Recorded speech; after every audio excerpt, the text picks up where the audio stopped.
ನಮಸ್ಕಾರ. ಮತ್ತೊಬ್ಬರು ಆಶಿಕ್ ಅಂತ, ಆಶಿಕ್ ಹೊಸನಗರದವರು. ಅವರು ಈ ಒಂದು ಫೋಟೋ ಕಳಿಸಿ ಇದೇನು ಸಮಸ್ಯೆ ಸರ್ ಅಂತ ಕೇಳಿದ್ದಾರೆ. ಇದು ಬಹುಶಃ ಎಲ್ರಿಗೂ ತುಂಬ ಸುಲಭವಾಗಿ ಗುರುತಿಸ್ಬೋದು. ಎಲೆ ಚುಕ್ಕೆ ರೋಗ.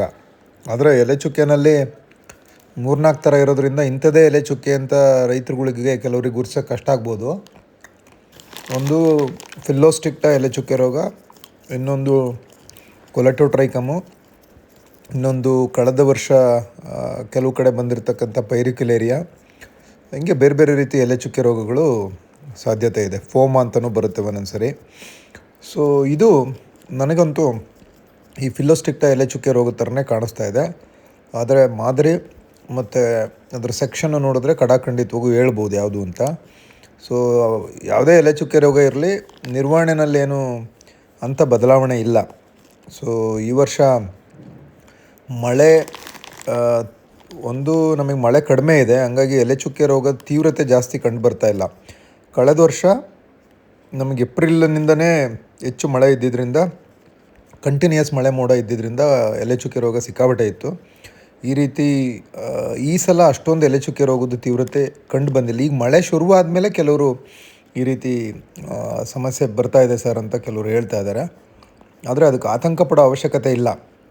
ನೀವು ಮಳೆ ಇದ್ದರೆ 8-10 ದಿನಕ್ಕೊಂದು, ಮಳೆ ಇಲ್ಲ ಅಂದರೆ 15 ದಿನಕ್ಕೊಂದು ಸೂಕ್ತವಾದ ಶಿಲೀಂಧ್ರನಾಶಕಗಳನ್ನು ಸರಿಯಾಗಿ ನೀವು ಬಳಸಬೇಕು. ಆದರೆ ಆ ಶಿಲೀಂಧ್ರನಾಶಕದ ಜೊತೆ ನೀವು ಬಯೋಸ್ಟಿಮ್ಯುಲೆಂಟು, ಗ್ರೋತ್ ರೆಗ್ಯುಲೇಟ್ರು, ಮೈಕ್ರೋನ್ಯೂಟ್ರಿಯೆಂಟು ಬೇರೆ ಬೇರೆ ಎಲ್ಲ ಆ್ಯಡ್ ಮಾಡಿಕೊಂಡ್ರೆ ಸಮಸ್ಯೆ. ನಿಮಗೆ ಯಾವುದು ಸರಿ ಕೆಲಸ ಮಾಡಲ್ಲ, ಕಂಪ್ಯಾಟಬಿಲಿಟಿ ಗೊತ್ತಿಲ್ಲ ಅಂದರೆ.